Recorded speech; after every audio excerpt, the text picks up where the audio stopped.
Hi kindergartners, welcome back for chapter 6 of My Father's Dragon. So if you remember in the last video, we read chapter 5 and the little boy, whose name is Elmer, was able to trick the first real crazy threat of a wild animal that he came across. So you'll remember back in chapter 4, he heard the mouse and the tortoises and he saw the boars. So he saw those 3 different types of animals. But then he came across the tigers that were all in the clearing. Clearing means an area where there are no trees. And if you remember, these tigers had decided that they wanted to eat him. But he was able to get into his knapsack and he was able to pull out the chewing gum, which was one of the things that the cat told him to bring. And so he got them to eat the chewing gum by telling them that it was magic chewing gum and that it would change from pink to green. And that as soon as it turned green, they could plant it in the ground and it would grow more chewing gum. Well, we know that he was not telling the truth. He was tricking them, but it worked. And now all those tigers are still in the woods chewing their gum and checking each other's mouths to see whose gum is going to turn green first. So that was a really good trick. So then I told you that the next chapter was called My Father Meets a Rhinoceros. So let's read chapter 6.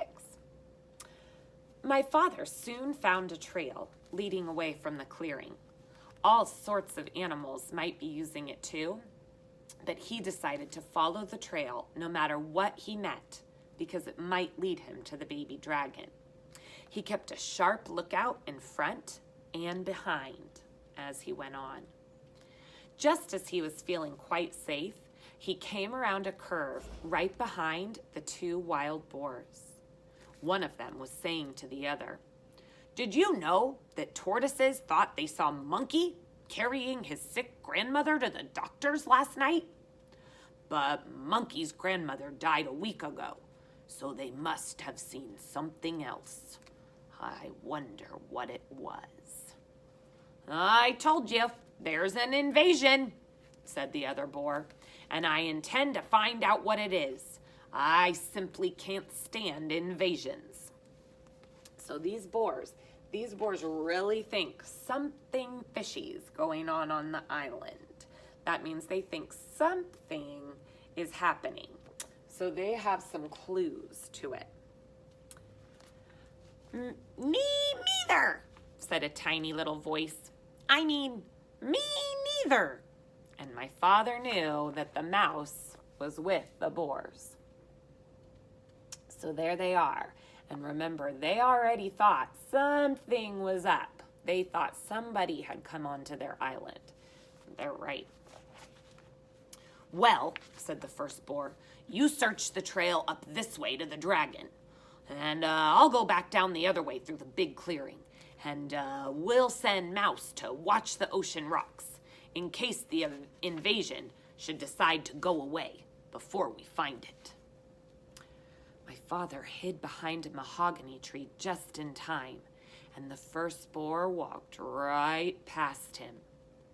My father waited for the other boar to get a head start on him, but he didn't wait very long because he knew that when the first boar saw the tigers chewing gum in the clearing, he'd be even more suspicious. Soon, the trail crossed a little brook, and my father, who was by this time very thirsty, stopped to get a drink of water.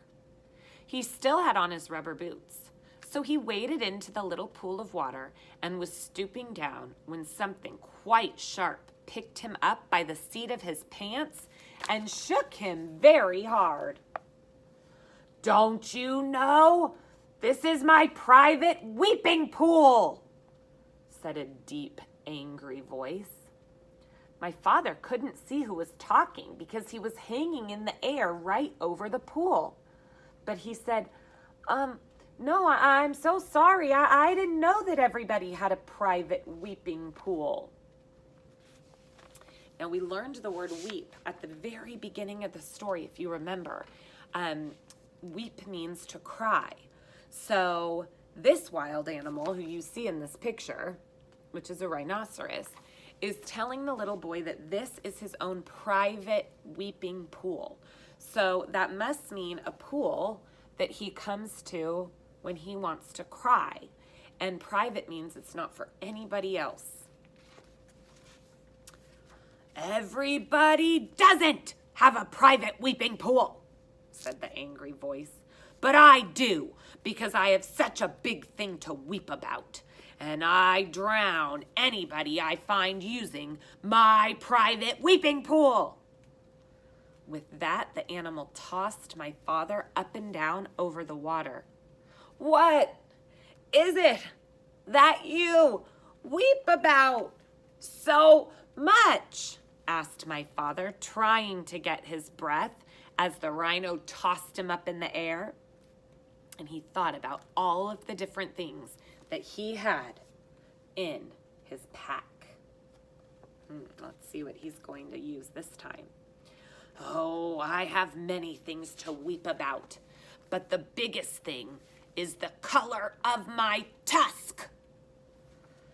My father squirmed every which way, trying to see the tusk, but it was through the seat of his pants where he couldn't possibly see it.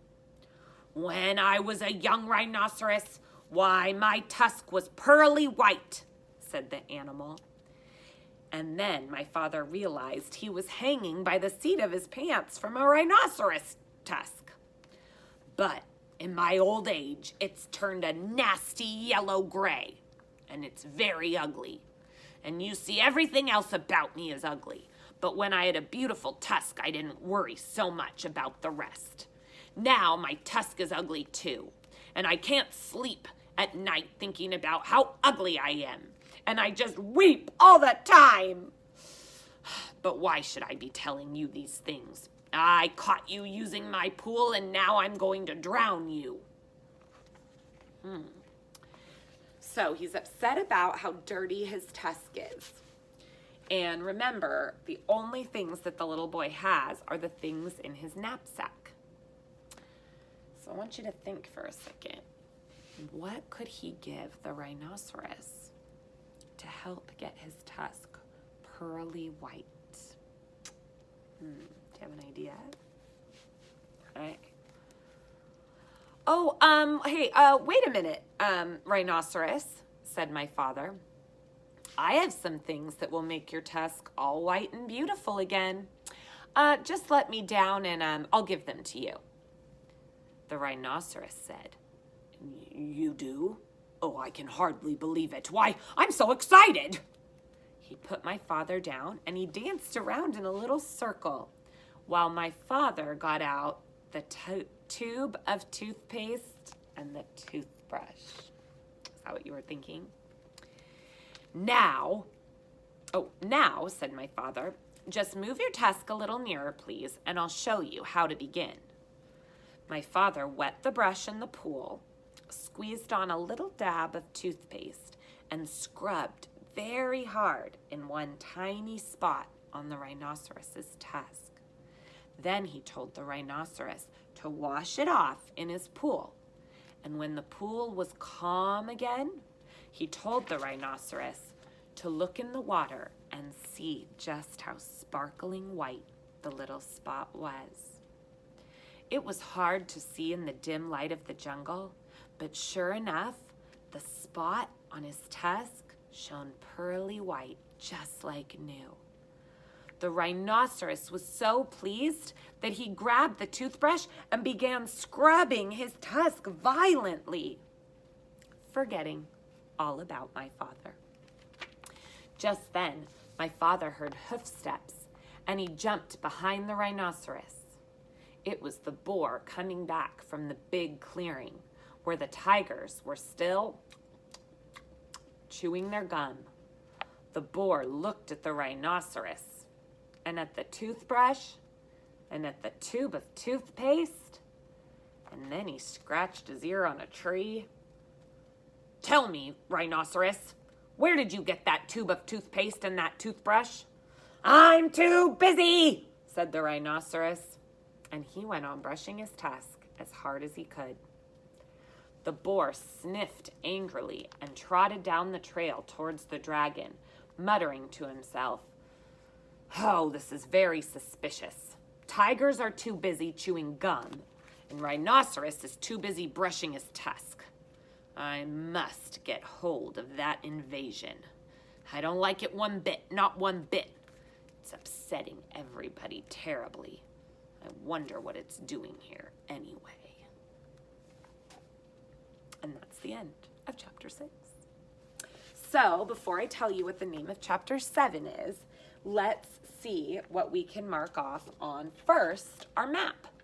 So we were at the big clearing with the tigers. And in this chapter, he went to the weeping pool with the rhinoceros. So we've now visited 2 of the wild animals on the island. And you know that, again, the cat must have told him what he could bring to help with the rhinoceros, who was just crying over his poor, ugly tusk. And if you look down on your list and you come to the green words, it says a toothbrush and toothpaste. They're the green words on your list. They're pretty long. And so I'm going to cross those out because he gave them away again. He gave them to the rhino. So little by little, we've used quite some different items from his knapsack. So a lot of us thought that he was packing a toothbrush and toothpaste for his own teeth, but it actually wasn't for his own pearly whites. It was for the rhino. Good job today, you guys. Oh, and of course, we need to find that word. Whoa, and get ready for this word. Let's see. What letter do you think rhinoceros starts with? Rhinoceros. It starts with right? And so look at how long this word is. Rhinoceros. It's 1, 2, 3, 4, 5, 6, 7, 8, 9, 10, 11 letters in the word rhinoceros. So we're going to put this up here. Let's see. I think I'm going to take down dragon because we still haven't met the baby dragon yet, right? And I will put up rhinoceros right under the word tigers. Those are our 2 wild animals that we've seen so far. And to give you a little hint or a little cliffhanger on what we're going to read about next, chapter 7, my father meets a lion. And I'll give you one more hint because I don't know if you knew, but if you looked at the cover of this book, the lion is actually on the cover. So that's another hint. All right. So thank you for joining me today for chapter 6, and I will see you again soon. All right. Bye, kindergartners. There's no place like home.